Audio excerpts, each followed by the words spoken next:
in a virtual Féile. Welcome everyone to virtual Féile and Relatives for Justice.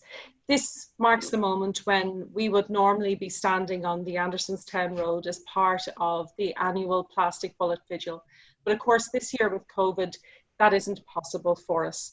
And we can't stand in solidarity with those who have been injured as a result of the use of rubber and plastic bullets during our conflict, or we can't remember in a physical sense the 17 who lost their lives during our conflict, but we can do it virtually. And of course tonight we are remembering all of those people.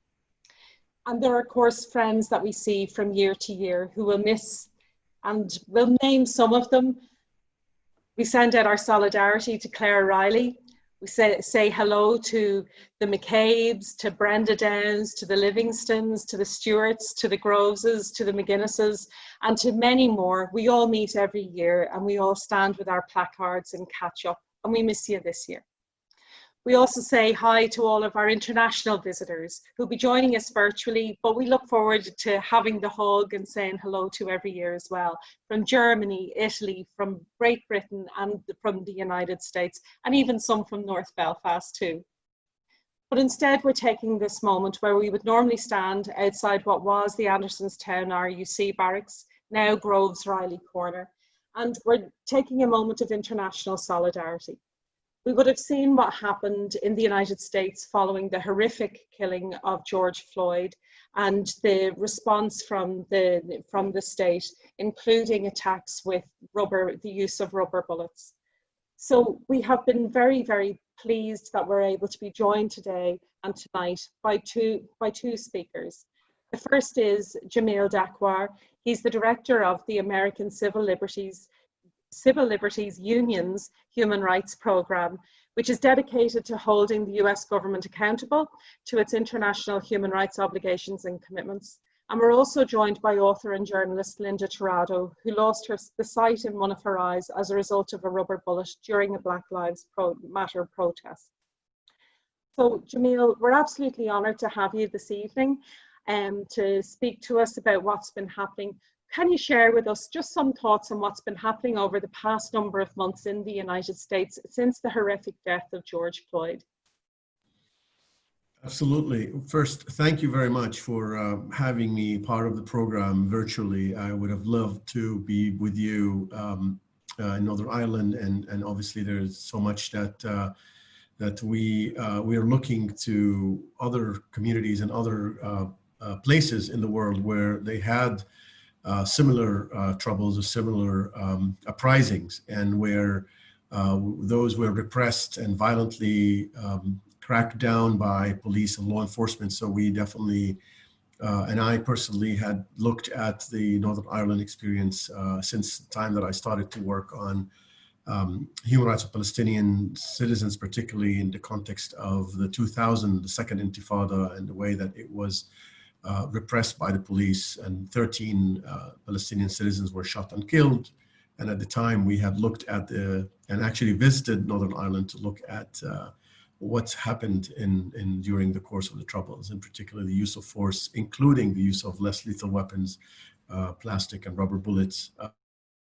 And we have used those examples and lessons in our advocacy to try to ban the use of some of those weapons. And in fact, following the advocacy of the work really of families of victims of police violence, Palestinian families, there was a commission of inquiry that was formed in 2001 that recommended at the end of long process to ban the use of rubber bullets in the context of protests inside Israel.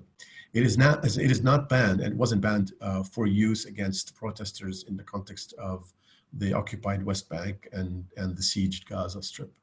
So there's a lot of work that's being done. And but moving to the situation in the U.S., and I moved in 2002, and one of those areas that I have worked on is looking at police accountability. And in the recent months, it was really seeing so many things coming together in the way that we saw not only the horrific killing of George Floyd by Minneapolis police officer and other police officers looking by and complicit in the murder, we saw the uprisings and the protests, massive protests around the country, people taking the streets to express their outrage and their solidarity with particularly the communities of color, particularly with the Black community, and demanding racial justice, demanding an action and not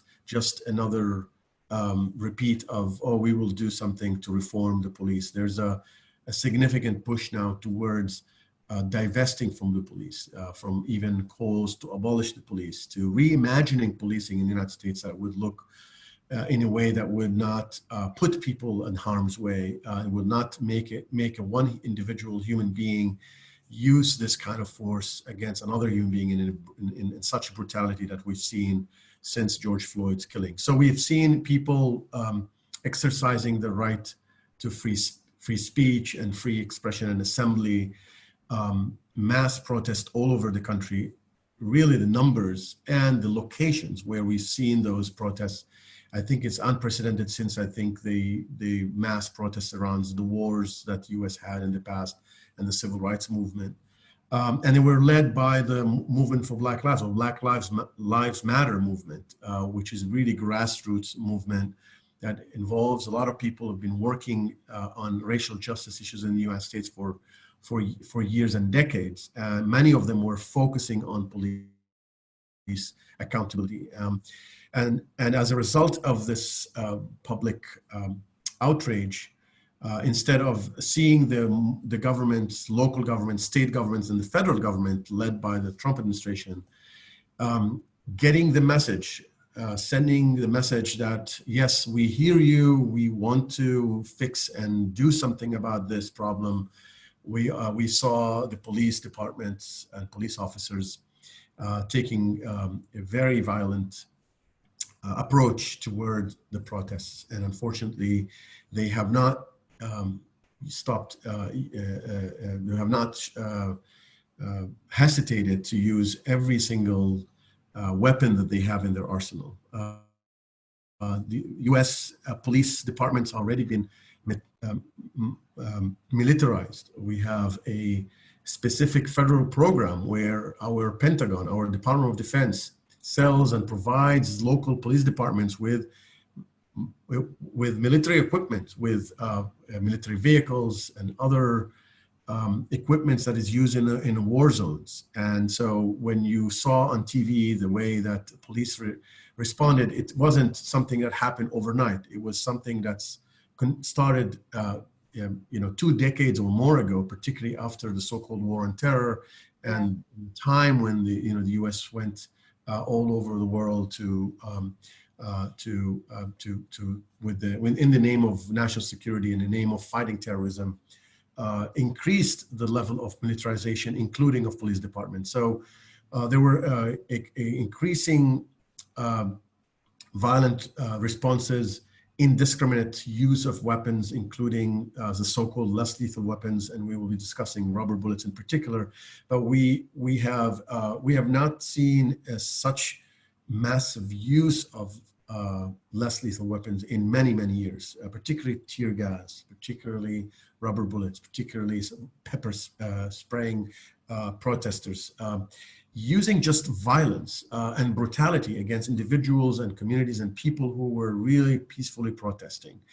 And of course, their pretext was that they were looking at in very individual, very isolated incidents where some people took actions that were violent actions, whether they put places on fire or they attacked public property.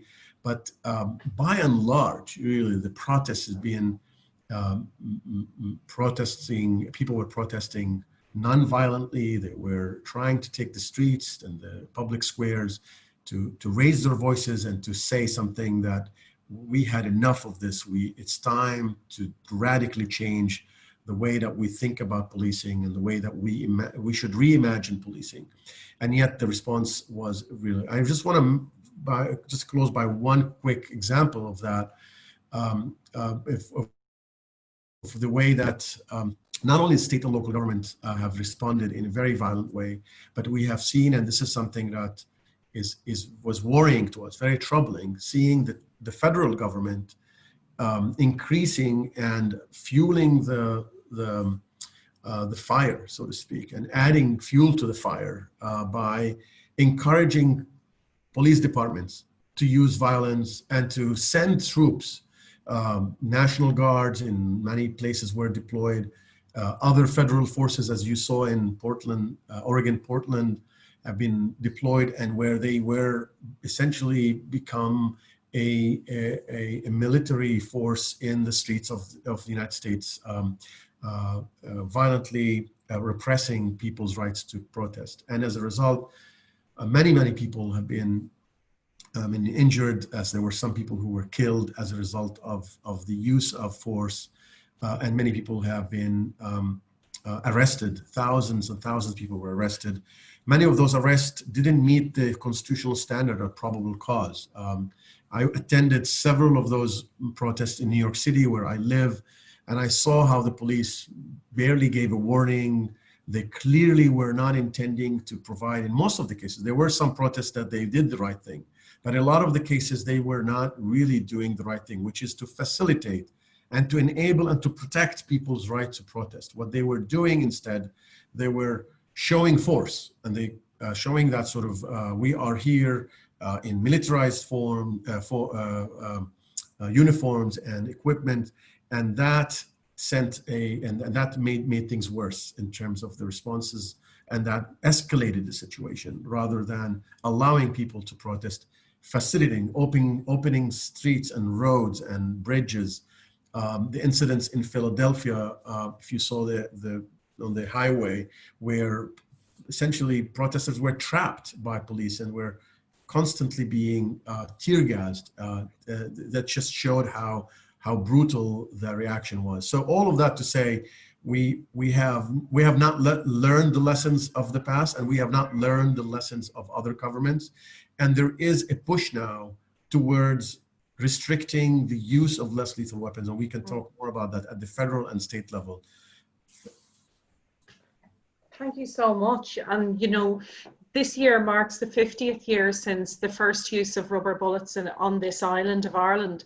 And you know, there is no doubt that many of the themes you raise, whether it was in Palestine or more latterly in America, certainly would resonate with our experience, from whether it's the pretext in which the state uses these forms of less lethal technology, which we know can be absolutely lethal, to using them as a method of political control, to it's speaking to acceptability of policing, and a much more fundamental question of how we do policing. And I think maybe we'll come back to that in a couple of minutes if we can. I want to first introduce Linda. Linda, when we read of your experience through social media, it was with particular dismay. Relatives for Justice, one of our founding members, was a woman called Emma Groves. She was a mother who was standing in her living room in 1971 when the British Army fired a rubber bullet only a couple of yards away through her window at her face, and she lost the sight of both of her eyes and her sense of smell. Emma and her friend Claire Riley, who I mentioned earlier, travelled the globe to say to the world, plastic and rubber bullets are not less lethal, that they are weapons used in political form against a civilian population when live rounds are less acceptable, but they are absolutely devastating. And they went from the White House through to the Kremlin in Moscow during the 1980s to bring that message. So when we saw of your experience, we were particularly dismayed. So it's with a heavy heart, but with great gratitude, I introduce you now. Yeah, I would not recommend being shot in the face, even by a less lethal round, as far as things you could do with a Tuesday afternoon, I suppose.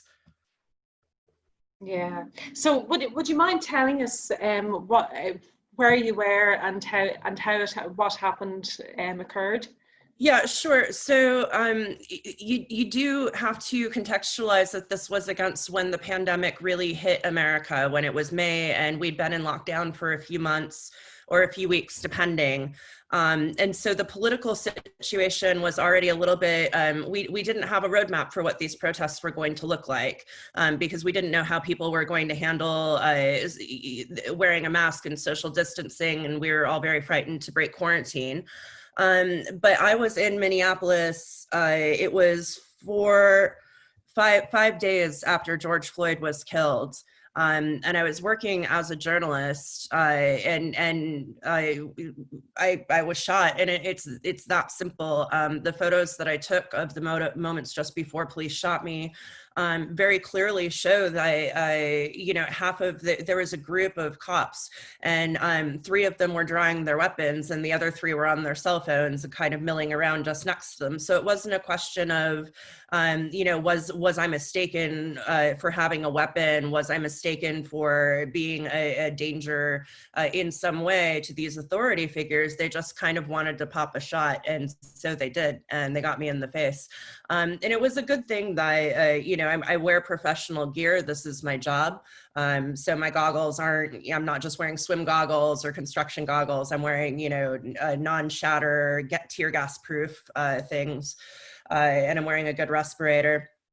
And it was what was an escalation to me, because I've been covering protests since 2014, and I was in Ferguson, and you know, I'm used to getting gassed and shot out with pepper bullets and maced and those sort of close crowd control weapons.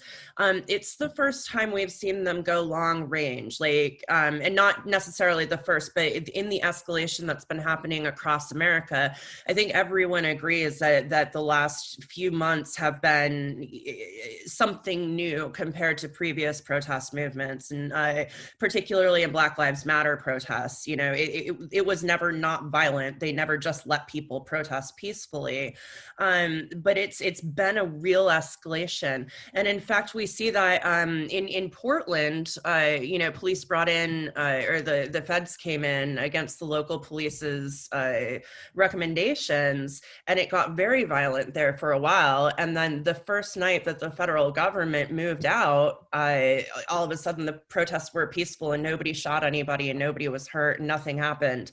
And so I think it would be a disservice to not mention that when you remove the authority figures dressed like stormtroopers who are shooting civilians at random, suddenly the civilians go back to just the message that they wanted to have to begin with, when it didn't have to be a battle. And I think that dynamic is really interesting as well. And how is your health now? You know, I'm blind on one side. I've stopped knocking into things, so I'm not quite as bruised on my left side anymore. I'm you know, learning to make up for it. It's interesting to have a catastrophic injury during a pandemic, and particularly living in the United States, which, as we all know, has been very sensible and gotten this thing under control in the way that America always does. But I'm always I'm high risk because I'm always pre or post operation now. And so it's been interesting because the lockdown for me has to be very firm, because I'm no longer a young, healthy adult. Now I'm somebody with an open wound literally in my face. So that's been interesting. But you know, overall, it's been a few months, and one does heal to a certain extent. I'm so sorry that you're having to go through this. Working with people who've had such devastating injuries, it's the beginning of a long journey, and something that's very traumatic for your family as well. I'm sure, you know, you have a young family, and it must be very difficult. Yeah, my children are suddenly very radical children. They've it turns out one way to make sure your kids have your same politics is go out and get shot for them. Then the kids will definitely blame the same people you do for all of your troubles. But yeah, you know, and their dad is a combat Marine. And so it's been difficult for him because we already had a family dynamic of what if somebody gets shot at work, but we had the opposite attached to it. Everybody had signed on for this other thing to have happened. And then we went ahead and did the same thing in the opposite way, which is very like us, if you know us at all, but very unexpected and difficult to deal with as well. It's a lot of pressure, particularly where, and I mean no harm here, but in that way that it's terrible to have you welcome kind of deal. There's been so much media and so many interviews and so much international lobbying work and so much information work to be done as well, that everybody's been having to deal with me suddenly being like a weird little celebrity in you know, testifying to Congress and doing all of this stuff. And so it's not just been the injury, but the aftermath of the injury that's been difficult for them to deal with. I think they could have dealt with it if I just gotten shot and then come home. But like, okay, everybody's got to be quiet for 6 hours because mommy's got to talk to Congress is a lot for 2 small children. But you know, they'll deal with it. It's my job. But yeah, it's don't get shot on any day of the week, really, is my best advice to anybody if you can avoid it. Although I will say, if you're going to get shot by police, have them do it in a place you're wearing protective gear, because that is substantially better than it would have been. Wear better gear. You're being very philosophical, but I'm sure, you know, and I think some of the families and some of the injured here and internationally will recognize that that moment when you've experienced something that's incredibly traumatic in a very public way, and you have 2 parallel processes happening, and that's the long haul. That's the stuff that you do have to politicize it, because there does come a point where and it's a very early on, and I'm sure that any other families or folk that have been through this will recognize it as well. Very early on, you realize people will politicize this for you, and people will talk about this for you, and then you have the option of, well, I really need to go learn how to re-see everything and go through trauma and grief, or you need to get out there and politicize it for yourself, because it will happen either way. And I think that either way is valid. It depends on what you need. You know, some of us are people who talk back, and that is how we heal. And some of us are people who step back for a second and think, and that is how we heal.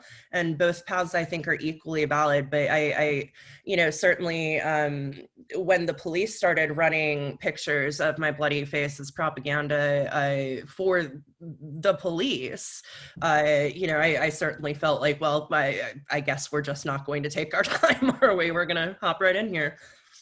Yeah. Oh, yeah, I'm sure. Jamil, Linda's experience isn't on her own. You mentioned earlier that you're dealing with a huge number of violations, including arrests, as well as injuries. Can you give us a sense, some sort of sense of the scale of what's been happening? We can't hear you. Yes, sorry about that. It's okay.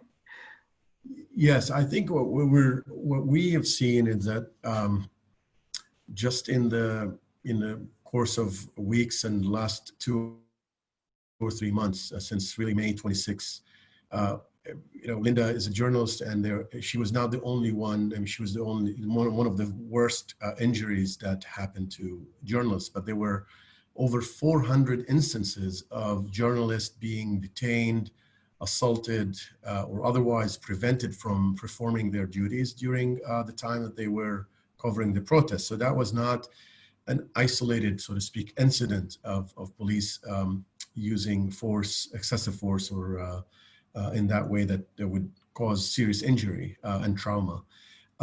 There were, as I mentioned, there were protesters who also experienced serious injuries and sometimes death. We have a case that we saw of a woman who was also killed by the use of less lethal weapon.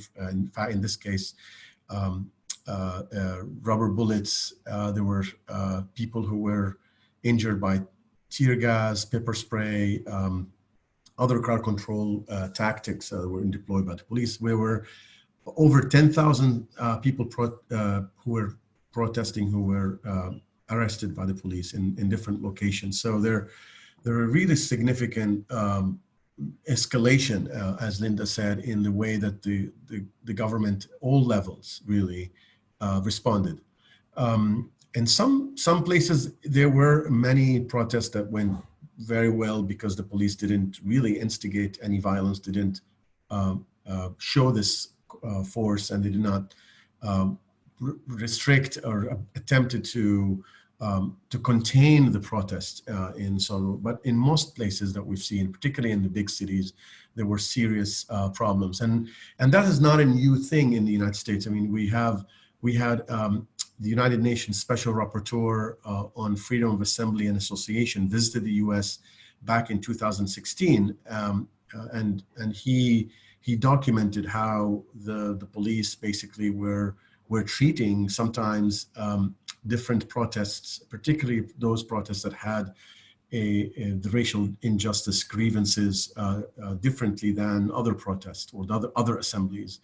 In those kind of situations where police were more likely to be militarized and aggressive, as we saw in many cities, and Linda mentioned Ferguson in 2014. We saw that in Standing Rock in North Dakota, where very, very serious escalation again in not only the local sheriff or the local police department or state level forces, but they called in other police departments to help with suppressing the unprecedented, and I would say even historic movement for water rights in Standing Rock.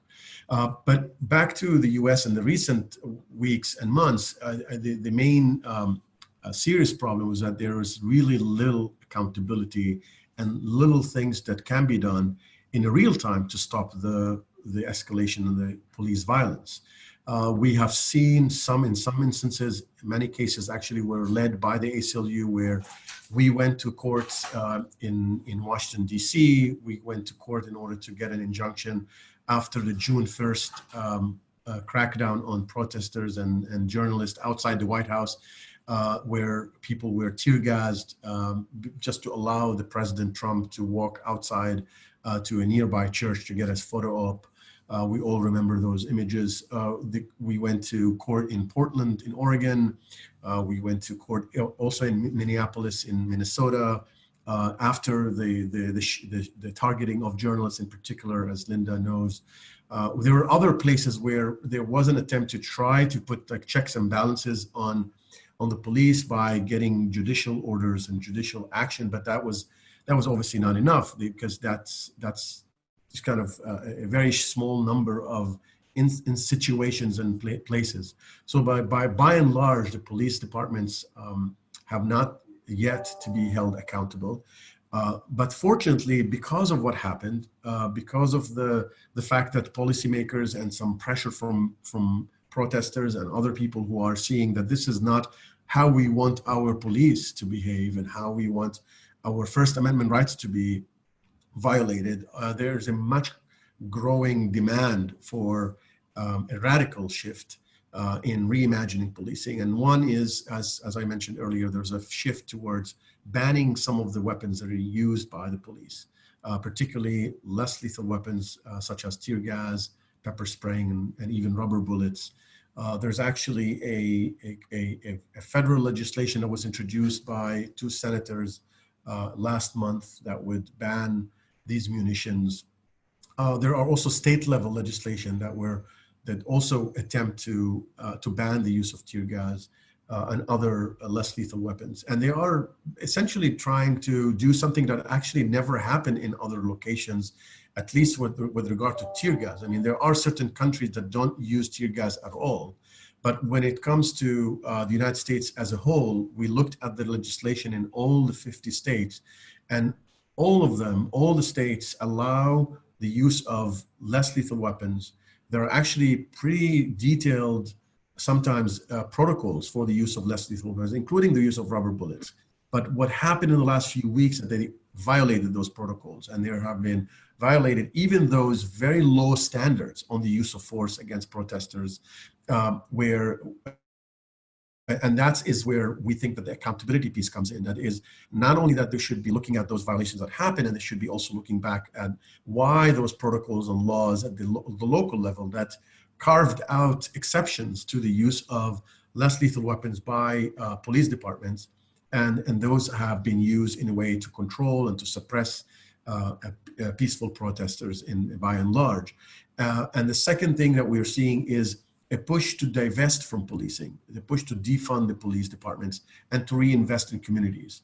And I think the issue of the use of rubber bullets and tear gas and manufacturing and designing and producing those weapons, if you think about it, how much money is being spent by this industry, how much that could be saved and how much that could help communities across the United States and even around the world, because we know that the United States manufacturers of these weapons are leading, of exporting these weapons to other locations. So the ACLU has been working with International Network of Civil Liberties Organizations. It's a network of 15 organizations like the ACLU that are based on the national level. Actually, in Ireland, we have the Irish Council for Civil Liberties that is a member of this network, and we've addressed the issue of the use of less lethal weapons and crowd control weapons. And we did a report back in 2014 with our sister organization, Physicians for Human Rights, where we analyzed the health effects of the use of less lethal weapons, including rubber bullets and other munitions that were used and continue to be used. And in most of the recommendations were that some of those weapons shouldn't be used. And shouldn't be used because they're not suitable, they're not appropriate to be used, particularly when they aim directly at individuals and they're using them indiscriminately. The second thing we found is that a lot of those weapons, there's not enough testing, there's not enough training, there's not enough research that looked at the health effects and what it does to people and their lives. And the trauma and the long-term effects. Obviously, as you said, some of those weapons kill people, and they have killed many people around the world. So we hope that there's a momentum building where we think that around the world, not just in the United States, there will be more awareness that less lethal weapons, they are called less lethal because they could be lethal, and there's a need to address the accountability piece, but also think about how do we end the use of some of those weapons so that it will not put people, particularly in the context of protests and assemblies. And the ACLU took a very strong position, in particular in the last few weeks, and said these weapons should not be used in the context of assemblies and protests, period. That means you can't, any weapon that is indiscriminate by nature, doesn't make any sense. It doesn't work, and it will not work, and will only cause more harm than good, and will not allow people to be able to exercise their rights. And we're seeing at the international level where the United Nations, even though they issued a UN guidance on the use of less lethal weapons that are a progress compared to what we had before, but we think that they don't go far enough. I think there's a need to be a push to regulate and also to ban some of those weapons, particularly in the context of protests. And we hope that with what's happening around the world, and as you saw, the Human Rights Council issued a resolution that called on the High Commissioner for Human Rights to examine the use of police violence against particularly people of African descent, but also the second element of the resolution was to look at the use of excessive force against protesters, bystanders, and journalists in the context of Black Lives Matter protests. So we have now a global movement and global attention to this issue, and we hope that in the next few months and years, there will be a push towards protecting people's rights and holding the police accountable and do what we need to do in order to prevent those situations and incidents like Linda's injuries from happening. Thank you for that. That's a really important landscape piece, and we'll speak to so much of the experience that where I'm sitting here, where the acceptability of any policing force or service is really predicated on things like how will it use any form of technology, how it does its policing in the first place. So you're probably both aware of how our peace process led to the dismantling of the Royal Ulster Constabulary, who had been using plastic bullets and rubber bullets before that, with complete impunity. They paid out thousands and thousands in compensation to individuals who suffered injuries, but there was never anyone held accountable. And similarly, when people were killed, there was perfunctory forms of investigation, but nothing that was independent and nothing that delivered accountability. So policing in a new dispensation after our conflict was completely predicated on how will you do policing that's acceptable. Plastic bullets and the use of this type of technology was at the heart of that. They kept on a form of the plastic bullet, so they pretend it isn't a plastic bullet. They call it a attenuating energy projectile, right? It's a plastic bullet. It looks exactly the same, does exactly the same. But as you're saying, Jamil, things that like they can't research on human beings, so they use pigs or they use dead sheep and they fire them at them, and then they make their best guess on how that's going to affect a civilian or a child. And what we know is that the guidelines say don't use them in crowd control situations. They're only meant to be for the individual who poses real and present danger. They're never used in that context. In our context, we saw children like Brian Stewart killed. The authorities say that he was killed because there was a riot going on. The riot started after he was killed. It didn't start at that time. So, you know, the acceptability of policing is completely tied to the type of policing you do, and technology as part of that.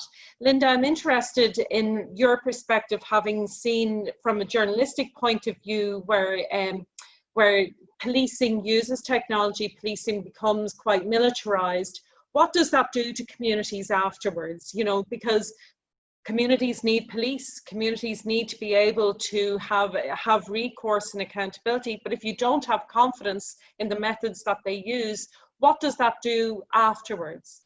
Yeah, let me tell you a brief story that I think will be helpful here.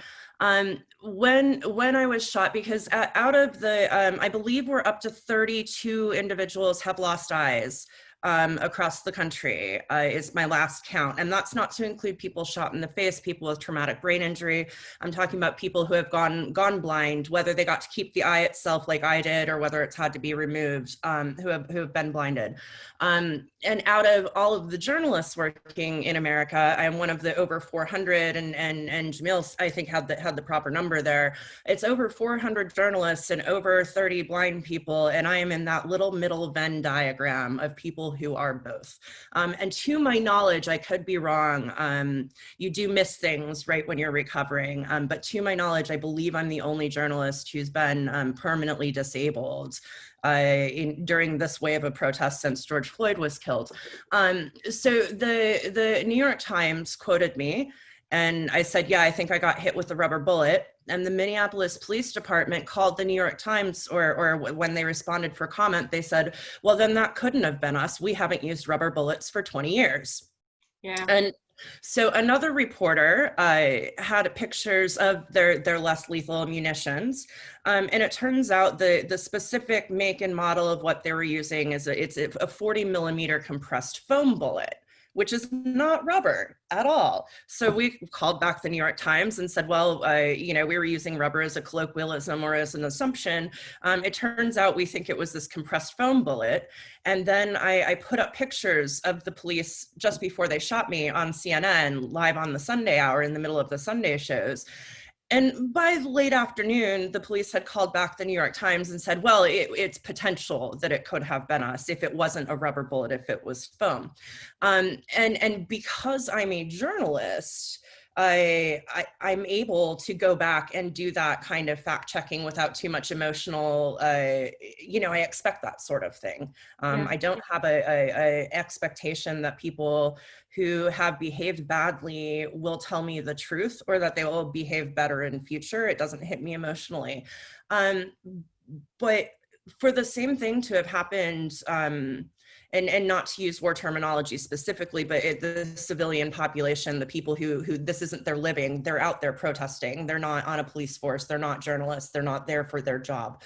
They're there for their lives, is a different emotional context. And for them to have people say, oh no, we didn't shoot you in the face. And they go, yes, you did though. There's photos, there's video. And they go, well, can you properly identify what you were shot in the face with? Because otherwise we didn't shoot you in the face. And asking people, you know, I've been covering these things for 6 years. And so I know the difference between CS and CX gas. I know the difference between various capsicum sprays. I know, you know, I have a collection of the Barleycorn songs and covers that I play when I go to location. It is, so what happened in Ferguson was that Mike Brown was shot. And if you don't know much about American climates, Missouri, St. Louis is swampy, high heat. And without putting too fine a point on it, you do not want to leave a dead body on pavement, on tarmac.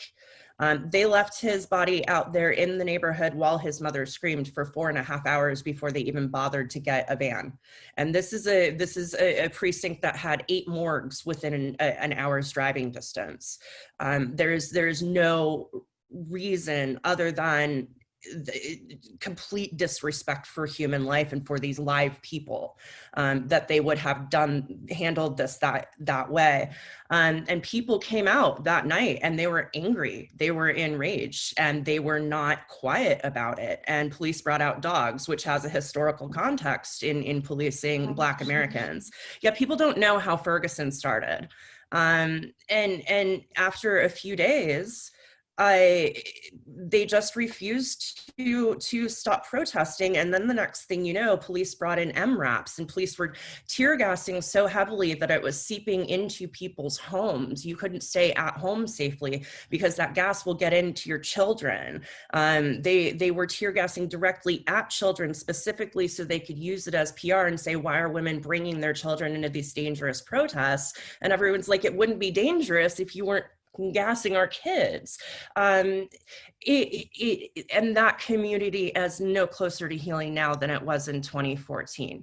And I know that because I've gone back and reported from there, and I made friends from there, and I embedded there. I was there for weeks. It is not, one does not merely face down the armed power of the state and then ever walk away unscathed. That is not something you get over. It's something that you learn to tolerate, and you wish you didn't know that little bit much more about the world. The more you watch, there are tiny oppressions. You know, I lived in poverty. That's where I started my career, was talking about all of the tiny ways poverty is oppressive and all the tiny ways the state oppresses you. And then I went to places where the state went, okay, well, screw it. We're going to bring in Bearcats and MRAPs and snipers, and we're going to dress up like stormtroopers and patrol your streets and try to keep a cadence while we chant ominously at you to do what we want, not because there's a public health reason, but simply because we need you to know that we can tell you to do it and you will have to comply.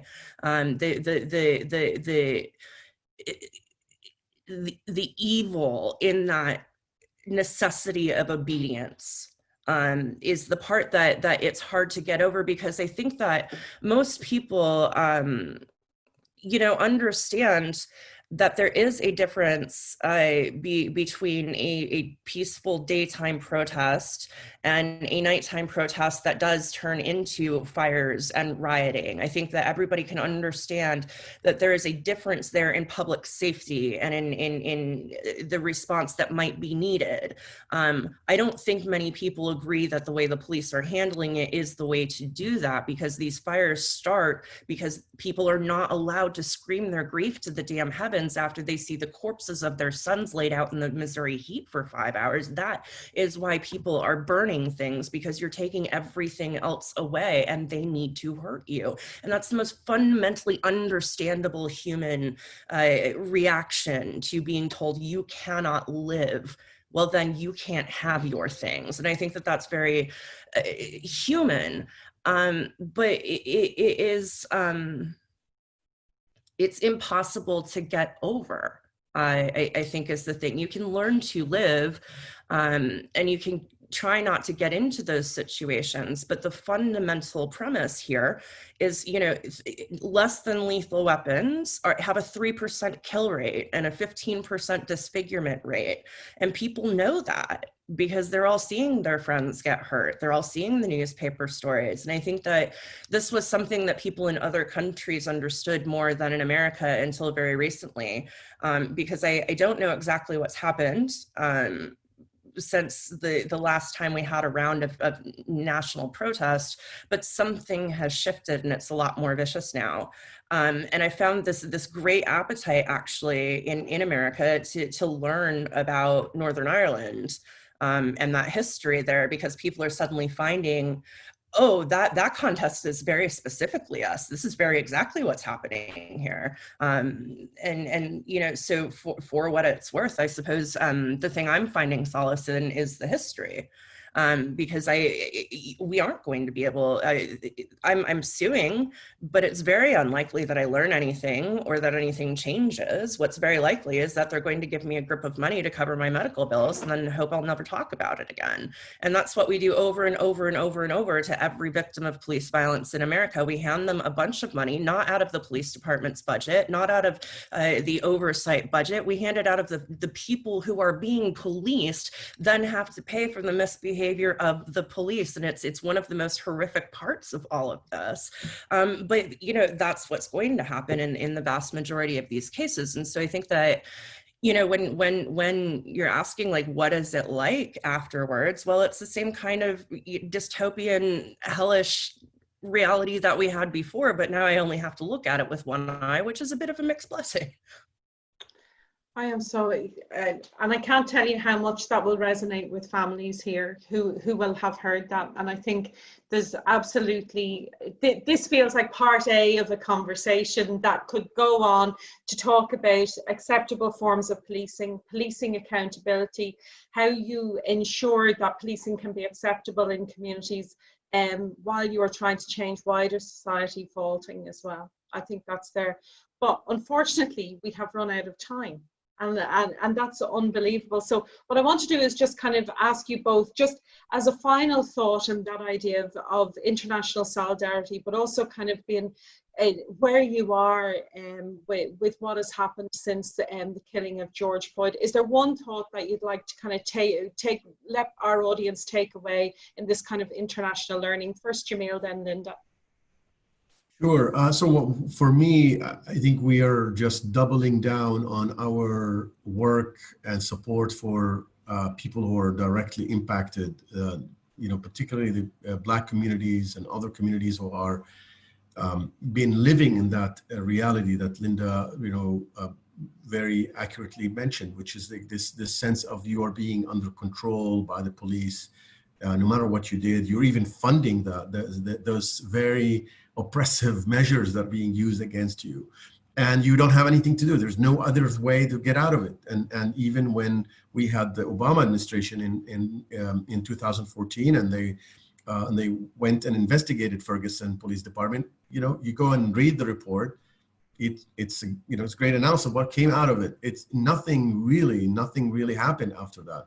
And why is that? Because it's the structure of that power that is basically the police, where, as you heard, police unions are so powerful that are able to diffuse and dismantle any and shield the police officers and police departments from any kind of accountability. For me, it is really working with families. We've started a new collaboration with a great organizations called Mothers Against Police Brutality.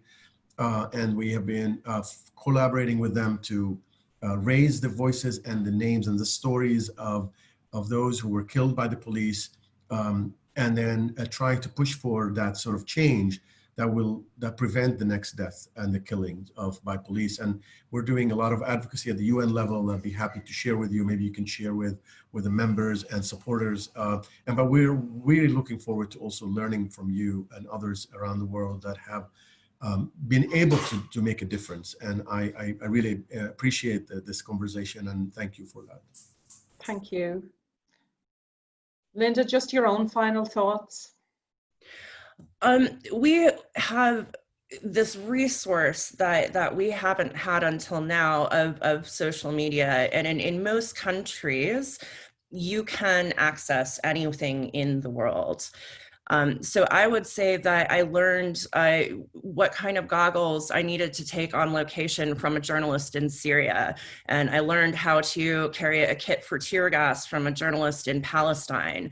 And I learned, how to avoid a kettle from a dude who'd been in the Troubles.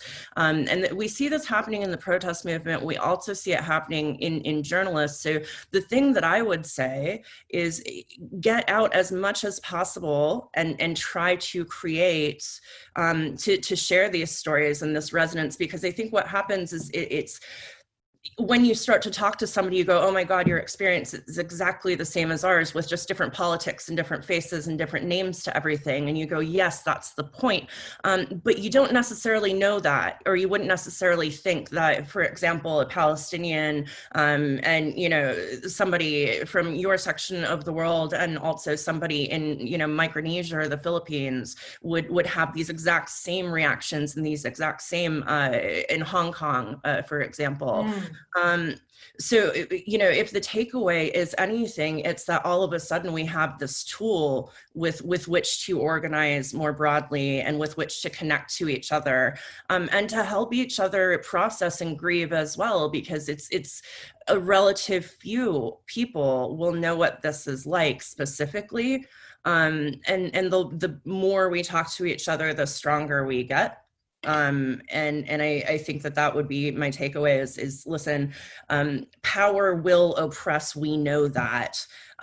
Gathering together and organizing is how we push back. And we have an option to do that on a scale we never had before. So, think outside of the possibilities that we had 10 years ago or 5 years ago, even, because the possibilities for change now are endless.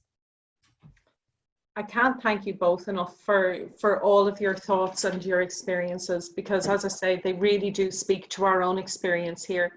When we gather every year, we have one message, and that's ban plastic bullets.